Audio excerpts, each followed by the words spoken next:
So since August 2023, I've been using this goalie skate, the Bauer Elite, size 7.5, in a fit 3, so the widest Bauer boot available.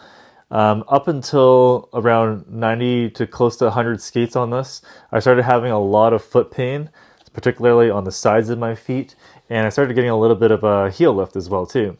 Now, no one likes skating with foot pain, of course, so in this video, I'm going to talk about a few things that I did with this skate to kind of just make things a little bit more comfortable, and hopefully that will help you out as well too if you're having the same problems that I did. So there was a brief period around, I think like the beginning of September, where I had so much foot pain while I went on the ice that I had to take like days off after each skate, just to kind of get comfortable again. And usually when I take my boot off after a skate session, I'm mostly like limping to the shower and kind of limping out of the dressing room. And for all this time playing, I actually kind of thought that, you know, your feet are supposed to hurt when you skate, and maybe I just didn't develop the muscles correctly. But over about like a year and a bit using this skate, I kind of just like had enough of that. So I went to the pro shop and I kind of told them some of my problems that I had, and they just suggested getting a completely different skate. Because these skates were only like a year and a bit old, I didn't really want to go and invest on another pair of skates right away. I tried as many different like lacing options as I could just to try to make it feel a little more comfortable for me. So I'm going to show some of the things that I tried to do with my boot to kind of just like alleviate some of those pains, so the side pain that it had and a little bit of that heel lift. So the first and most easiest thing that you can do, this is regardless if you have foot pain, is to just stick with a consistent pair of socks. So what I mean by that is I have two pairs of socks here. So I have like a typical cheap Costco sock and then a sport sock. And you kind of see the thickness between the two of these, like these cheap socks over here, ankle socks, they're like way thicker than a sock like this. This is what I wear when I play now. And I actually used to wear really thin dress socks whenever I played because that allowed more room in the boot for my toes to kind of move around. And then it kind of took a lot of that pain from the sides of my feet off just because I had a really thin sock. If you're one of those people who kind of like switches different socks each game, I felt like that's kind of like a thing that's going to make you have to adjust the tightness of your laces each time, because again, that thickness is very minimal, but it does kind of adjust how it feels like when you put your feet into your boot. So that's like the first easiest thing that you can do. So now that we've got like a consistent sock size, let's start to look at some different lacing options that we can do. So this is super simple to do. Wherever you're having pain, you can always just skip eyelets like this. So I have a lot of pain on the bottom sides of my feet, so I can just kind of skip these two eyelets down here like this. So wherever you're having pain, try skipping some eyelets. That might help and relieve some of the pressure. So you can kind of just crisscross it like this, like normal, or you can actually kind of just run the lace up the side and then kind of skip a couple holes that way and kind of like loop it across that way if you want to try something like that. This is not my setup. This is something that I just exaggerated as an example. So again, skipping eyelets is a really easy way to relieve pain where you have a lot of pressure points. Unfortunately, if you skip too many eyelets, obviously your foot's going to start to slide out of that boot. That's not going to be too ideal. Another way to lace the boot to release some of that pressure off the top of your foot is to do more of an over-under type of lacing.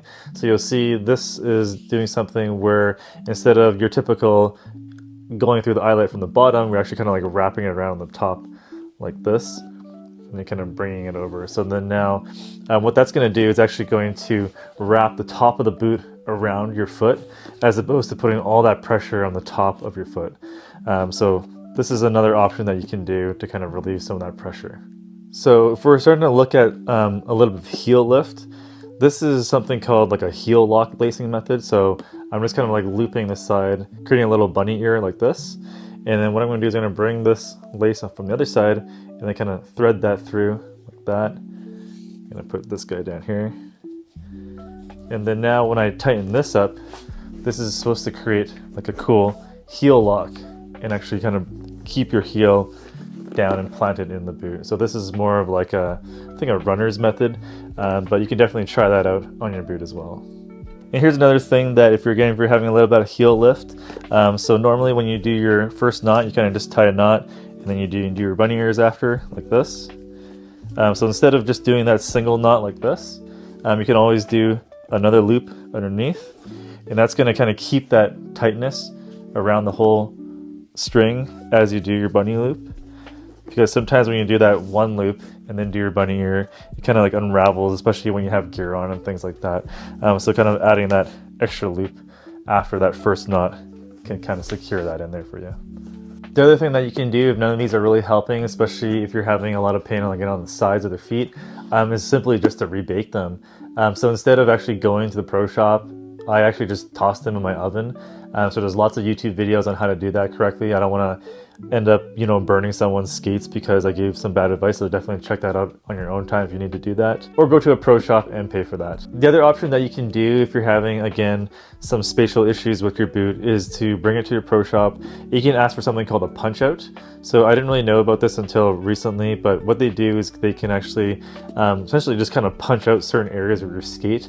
The only thing that you can't do is that toe box area. So this area over here, this hard plastic part, there's no material to kind of like push out. But anywhere that's kind of like soft, where it's kind of padded, they have a machine that can actually push that outwards just to kind of create a little bit more space. So that can be an option for you. So a couple other things that you can do inside of your boot as well. If you're having a lot of toe lift, so what I mean by that is when you're trying to push down the ice and your toes are kind of like curling in or kind of lifting up, there's a lot of room in your toe box here. You can get something called, I think this is called a power foot. So this is a little cushion that will kind of like sit on the top of your skate like this. And what that will do is it'll actually kind of like keep your toes glued down, kind of reduce the amount of space that is going to allow your toe to lift up. That way you're always like on your toes and using that proper pressure. The other thing that I found helped kind of reducing some of that ankle lift was getting that Superfeet carbon in here. So this kind of just like pops your ankle up a little bit higher, I think, kind of makes it a bit more sturdy. I'm not entirely sure like how much difference this thing actually makes, but when I compare this to the stock insoles, my heel, didn't lift as much. So when I first started going through this process of like addressing my skate pain, I had asked a lot of my other goalie friends and asked them, hey, do your feet hurt when you put your skates on and go skate? And a lot of them were like, give me a weird look, like, no, like my feet don't hurt at all. Whereas when I went on the ice, I think literally the first like 5 to 10 minutes, my feet were already like in excruciating pain. And I just kind of sucked it up and just like played throughout the game. And just like, again, like I mentioned earlier, like limped off the ice as like I was getting my boot off in the dressing room. So unfortunately, like those pair of skates didn't really work. Like I love playing hockey, and just having that pain on my feet was not going to work for me.